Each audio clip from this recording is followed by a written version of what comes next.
मित्रांनो, कांदा पिकामध्ये सर्वात महत्त्वाची गोष्ट आहे ती म्हणजे पिकामधील अंतर आणि पाण्याचं व्यवस्थापन. तर मित्रांनो, आज आपण आपल्याच प्लॉटमध्ये आलेलो आहोत. या प्लॉटची लागवड साधारणतः 9 नोव्हेंबरला केली होती, म्हणजे जवळपास या प्लॉटला आता 3 महिने पूर्ण होतील. आतापर्यंत या प्लॉटला आपण 2 वेळा खताचा डोस दिलेला आहे, 3 फवारण्या केलेल्या आहेत आणि 4 वेळा ड्रिचिंग केलेली आहे. चौथी ड्रिचिंग आजच करायची आहे, ते म्हणजे 13-40-13 आणि मॅग्नेशियम. मित्रांनो, कोणतेही पीक असू द्या, त्याला पाणी व्यवस्थापन असणं फार महत्त्वाचं. जर का आपण कांद्याला जास्त पाणी दिलं तर आपला कांदा मरतो आणि कमी पाणी जर का दिलं तर आपल्या कांद्याची वाढ होत नाही. म्हणून पाणी हे बॅलन्स पाहिजे. आता तुम्ही आमच्या प्लॉटमध्ये बघू शकतात की वाढ एकंदरीत चांगली आहे आणि बेडचं अंतर हे आम्ही 3 फुटाचं घेतलेलं आहे.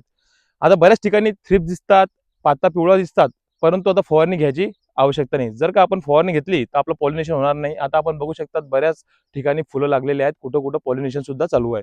म्हणून जर काय ही अवस्था असेल तर आपल्याला फवारणी घेण्याची आवश्यकता नाही. आपण ड्रिपनं जे काय ते ऍप्लिकेशन करायचे. मित्रांनो, या प्लॉटला साधारणतः आता 3 महिने झालेले आहेत. हा प्लॉट तुम्हाला कसा वाटतो मला कमेंटमध्ये नक्की कळवा.